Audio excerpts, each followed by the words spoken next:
High, তো চলো আজকে তোমাদের সাথে শেয়ার করব বাড়িতে কিভাবে এগরোল বানাবে। তো এগরোল বানানোর জন্য প্রথমেই আমি ময়দাটাকে ভালো করে মাখিয়ে নিচ্ছি পরিমাণ মতো লবণ এবং রিফাইন তেল দিয়ে। অন্যদিকে হালকা গরম জল করতে হবে ময়দাটাকে ভালো করে মাখানোর জন্য। এতে কিন্তু ময়দাটা বেশি সফট হবে এবং খেতেও ভালো লাগবে। তো ময়দাটা পুরোপুরি মাখানো হয়ে গেছে। ওপর থেকে কিছুটা পরিমাণ তেল ব্রাশ করে এটাকে আধ ঘন্টার জন্য আমি রেখে দিই। কিছুক্ষণ এটাকে রেস্টে রাখার পরে আমি ময়দাটাকে গোল গোল করে লেচি কেটে বেলে নিয়েছি। এরপরে এটাকে সেঁকে নিতে হবে।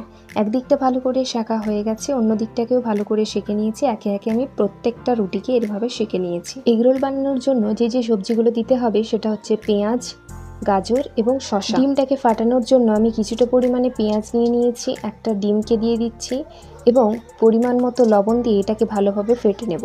ডিমটা ফেটানো হয়ে গেলে তাওয়ার মধ্যে কিছুটা তেল দিয়ে ডিমটাকে দিয়ে রুটিগুলোকে একের পর এক সেঁকে নিতে হবে। একদিকটা ভালো করে সেঁকা হয়ে গেলে অন্য দিকটাকে উল্টিয়েও কিন্তু এভাবে সেঁকে নিতে হবে। এগরোল বানানোর জন্য কিন্তু আমি লেচিটাকে বড় করে কেটেছি। আমি এখানে একটা ডিমের এগরোল করেছি, তোমরা চাইলে ডবল ডিমেরও করতে পারো। এরপর আমি দিয়ে দেবো শসা, পেঁয়াজ এবং গাজর আর কিছুটা পরিমাণ লঙ্কা। তোমরা কিন্তু এগরোলটা বানানোর আগে নিচে একটা কাগজ দিয়ে দেবে যাতে কিন্তু মুড়তে সুবিধা হয়।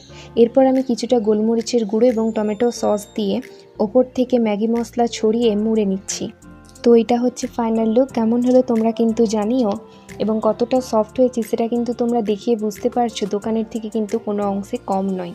তোমরা যদি এখনও এটাকে বাড়িতে ট্রাই না করে থাকো তাহলে কিন্তু ট্রাই করতে পারো এবং পরবর্তী ভিডিওর জন্য চ্যানেলটাকে সাবস্ক্রাইব করতে হবে। Bye bye.